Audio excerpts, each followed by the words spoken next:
नमस्कार, बहुत बहुत स्वागत करते हैं क्लिक टुडे के आज के इस वीडियो में। और इस वीडियो में हम बात करने वाले मुख्यमंत्री कन्या उत्थान योजना की 50,000 की राशि को लेकर के।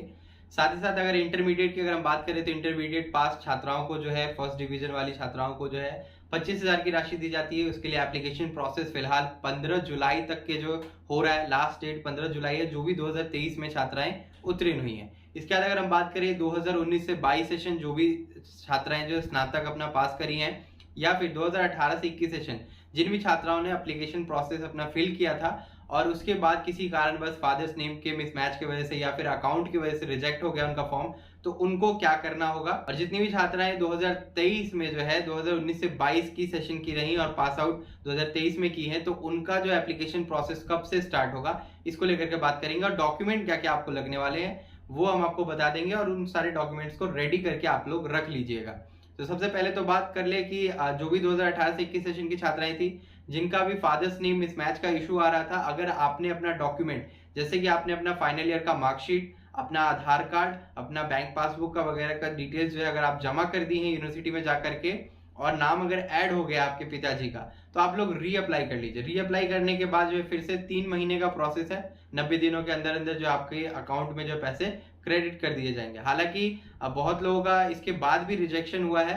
रिजेक्शन का कई कारण जो है बताया गया है, जैसे कि एक सबसे बड़ा कारण आप सभी को मैं बता दूं, जितनी भी छात्राएं ध्यान से सुनिएगा, अगर आपका बैंक सीडिंग कंप्लीट नहीं है, बैंक सीडिंग बोले तो डीबीटी यानी कि डायरेक्ट बेनिफिट ट्रांसफर अगर आपका लिंक नहीं है आपके खाते से, तो आपके खाते में पैसे कभी जाएंगे ही नहीं। आपका पेमेंट तो चलेगा लेकिन आपके अकाउंट में वो 50,000 का राशि जो क्रेडिट ही नहीं होगा। तो आपको क्या करना है, बैंक सीडिंग स्टेटस चेक करना है। बैंक सीडिंग स्टेटस चेक करने के लिए आपको जो वीडियो के डिस्क्रिप्शन बॉक्स में लिंक दिया गया है हमारे वेबसाइट के ऊपर, जैसे ही जाइएगा उस लिंक पे क्लिक करिएगा, उसके बाद जो आपको आधार के ऑफिशियल वेबसाइट पे ले जाया जाएगा, जहां पर कि आपको अपना आधार नंबर डालते हुए ओटीपी आपके जो फोन नंबर लिंक है उसके ऊपर जाएगा। वो ओटीपी डालते हुए आपको चेक करना है कि आपका कौन सा अकाउंट जो है बैंक से लिंक्ड है। अगर आपका कोई भी बैंक अकाउंट लिंक नहीं यानी कि डीबीटी से बैंक सीडिंग आपका नहीं हो रखा है, तो आपको अपने जो ब्रांच है, जो भी अकाउंट नंबर आपने जो है रजिस्ट्रेशन के टाइम पे दिया है, उस बैंक में जाकर के ब्रांच में बोलिएगा कि हमें जो डीबीटी से लिंक कराना है, क्योंकि हमें जो कोई भी स्कॉलरशिप का जो राशि है वो नहीं मिल पा रहा है, जिसकी वजह से हमें इसका जो है अपने अकाउंट से बस बैंक सीडिंग करवा लेना आधार से। ठीक है, तो ये जैसे ही आप अपने मैनेजर को या सर्विस मैनेजर को बोलिएगा तो वो एक फॉर्म देंगे। फॉर्म भरने के बाद आपका जो है बैंक अकाउंट लिंक कर। आपके मन में ये सवाल होगा कि हमने तो केवाईसी करा रखा है। तो देखिए, केवाईसी एक अलग चीज है और बैंक सीडिंग एक अलग चीज है, यानी कि डीबीटी से लिंक जो है एक अलग चीज है। तो डीबीटी से लिंक अगर आपका खाता है तो आपके खाते में पैसे पहुंच जाएंगे, अगर नहीं लिंक है तो इसी वजह से आपका पैसा जो है रुका हुआ होगा। एक बार जो है स्टेटस चेक कर लीजिए, जो मैंने आपको बता दिया है। इससे पहले भी मैंने आपको कई बार जो है इस बात की जानकारी दे रखी है, अगर आपने नहीं किया होगा, जिसकी वजह से आपका जो है पैसा रेडी फॉर पेमेंट दिखाने के बावजूद जो है आपके खाते में नहीं पहुंच पाया है। अब चलिए बात कर लेते हैं जिन्होंने अपना जो फादर्स नेम ऐड करवा लिया, तो वो लोग तो सबसे पहले रीअप्लाई कर लीजिए। ये आपका जो है एक लास्ट प्रोसेस है, वो करने के बाद फिर से आपको वेट ही करना पड़ेगा। ठीक है, और डीबीटी वाला एक जो प्रोसेस एक बार चेक करके नीचे कमेंट कर दीजिए कि डीबीटी से आपका वो बैंक अकाउंट लिंक है कि नहीं जो कि at the time of registration आपने दिया था। ठीक है, अब बात करते हैं 2019 से 22 सेशन की जितनी भी छात्राएं। अगर हम एलएनएमयू की छात्राओं की बात करें जिनका 30 दिसंबर 2022 को रिजल्ट जारी किया गया था, और बीआरए-बीयू यूनिवर्सिटी 2019 से 22 सेशन या फिर जेपी यूनिवर्सिटी 2019 से 22 सेशन अगर इनका रिजल्ट आ चुका है, तो इनका जो है फॉर्म एप्लीकेशन प्रोसेस कब से होगा। तो एक तो सबसे पहली बड़ी बात आपको बता दें, अगर आपका फाइनल ईयर का मार्कशीट आपके हाथ में आ चुका है, मार्कशीट नंबर आपके मिल चुके हैं और मार्कशीट ओरिजिनल मिल चुका है, तो इस यूनिवर्सिटी जो प्रोसेस करती है वो ये प्रोसेस करती है कि जो मेधासॉफ्ट वेबसाइट है उसके ऊपर आपका जो डिटेल्स है वो ऐड करती है। ये ऐड करने के बाद जो है ऊपर से ऑफिशियल एक लेटर आता है हर एक यूनिवर्सिटी को, जिसमें कि बोला जाता है कि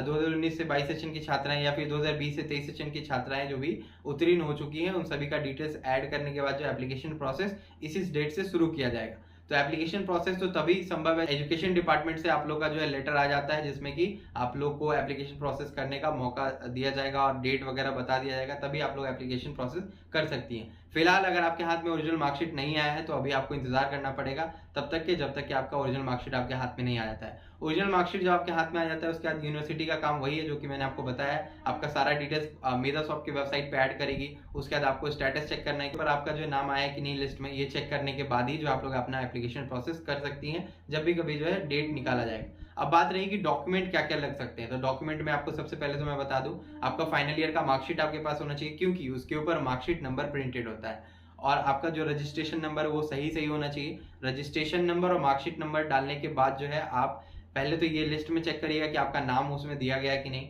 नाम आने के बाद आपको जो है रजिस्ट्रेशन प्रोसेस करना होगा। रजिस्ट्रेशन प्रोसेस के दौरान जो है आपको अपना आधार नंबर रेडी रखना होगा, एक चालू अवस्था में मोबाइल नंबर होना चाहिए, उसके बाद आपका एक चालू अवस्था में ईमेल आईडी होना चाहिए, उसके बाद डोमिसाइल सर्टिफिकेट यानी कि आवासीय प्रमाण पत्र होना चाहिए, और जो भी छात्रा है वो बिहार की रेसिडेंस होनी चाहिए। उसके बाद ही जो है आप अपना एप्लीकेशन प्रोसेस कर सकती हैं। तो रेसिडेंस सर्टिफिकेट करंट ईयर में बना होना चाहिए, यानी कि 2023 में कभी भी जो है बना होना चाहिए।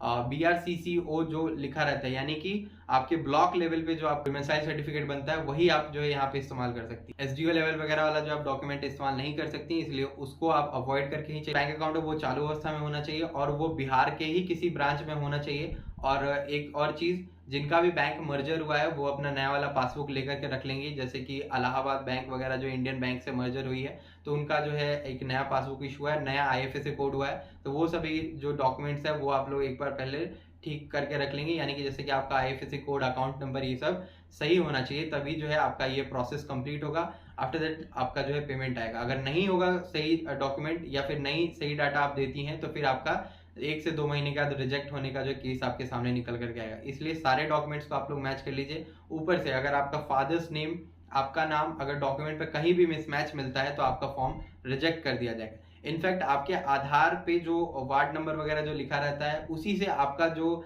डोमिसाइल बनता है वो अगर मैच नहीं करता है तो आपका उस केस में भी जो है फॉर्म रिजेक्ट हो जाता है। तो ये सारा आप मिला लीजिएगा, उसके बाद ही जो है फॉर्म एप्लीकेशन प्रोसेस कीजिएगा।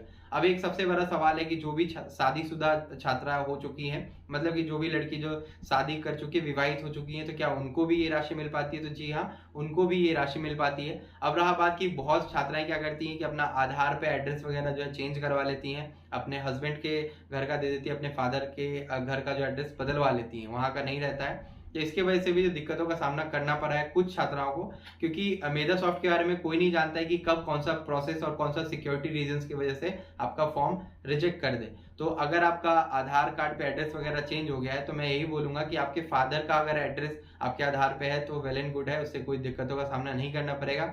इसके अलावा अगर आपका एड्रेस कहीं और का हो जाता है, लाइक आप दिल्ली का एड्रेस डलवा ले रही हैं या बिहार स्टेट से बाहर का यूपी का डलवा रही है, तो यहाँ पे आपको दिक्कतों का सामना करना पड़ सकता है। इसलिए आप जो है कोशिश करिएगा बिहार का ही सारा आपका एड्रेस वगैरह, आवासीय वगैरह होना चाहिए, क्योंकि इसके अलावा अगर कोई अदर स्टेट का डॉक्यूमेंट आप लगाइएगा वो ऑटोमेटिकली लेगा ही नहीं और रिजेक्ट हो जाएगा, तो इससे कोई आपका फायदा है नहीं। लेकिन अगर आपका शादी हो चुका है इसके बाद भी जो है आपको इस राशि का लाभ मिलेगा, इसलिए परेशान होने की जरूरत नहीं है। कुछ ऐसे केसेस में देखा गया है कि छात्रा ने जो है बिहार में ही शादी की है और अपने हस्बैंड का एड्रेस जो है डलवा लिया आधार कार्ड के ऊपर, और जो उनका आवासीय है वो उनके फादर के यहाँ का बना हुआ है, तो उनका पैसा आया है। ऐसा नहीं है कि उनका पैसा नहीं है, उनका पैसा आया है। ऐसे बहुत लोगों का फॉर्म हमने अप्लाई किया था जिनका पैसा आ चुका है, इसलिए उससे भी डरने की जरूरत नहीं है। एक बार अप्लाई करके देख लीजिएगा, अगर उससे रिजेक्ट अगर हो जाता है तो आप जो है डॉक्यूमेंट पे अपना नाम वगैरह या जो भी आपका एड्रेस वगैरह वो सुधरवा लीजिएगा, उसके बाद फिर से रीअप्लाई करिएगा, आपका पैसा जल्दी आ जाएगा। और कोशिश करिएगा जब से स्टार्ट होगा फॉर्म फिलअप होना उसी टाइम आप लोग अपना रजिस्ट्रेशन कर लीजिए, क्योंकि इस केस में जो है जल्दी पेमेंट मिल जाता है। और डॉक्यूमेंट अपना जो है सही लगाइएगा। तो ये जानकारी आप सभी को देना था। अगर इसके अलावा आपके कोई अतिरिक्त सवाल या सुझाव हो तो नीचे कमेंट करिए, इस वीडियो को लाइक करिए, चैनल को अगर अभी तक के सब्सक्राइब नहीं किया है तो चैनल को सब्सक्राइब करके बेल आइकन को ऑन कर लीजिए। आगे जितनी भी अपडेट होगी कन्या उत्थान योजना की राशि को लेकर हमारे चैनल पे दिया जाता रहेगा। तो बस आज की वीडियो में इतना ही, तब तक के लिए चलते हैं, धन्यवाद।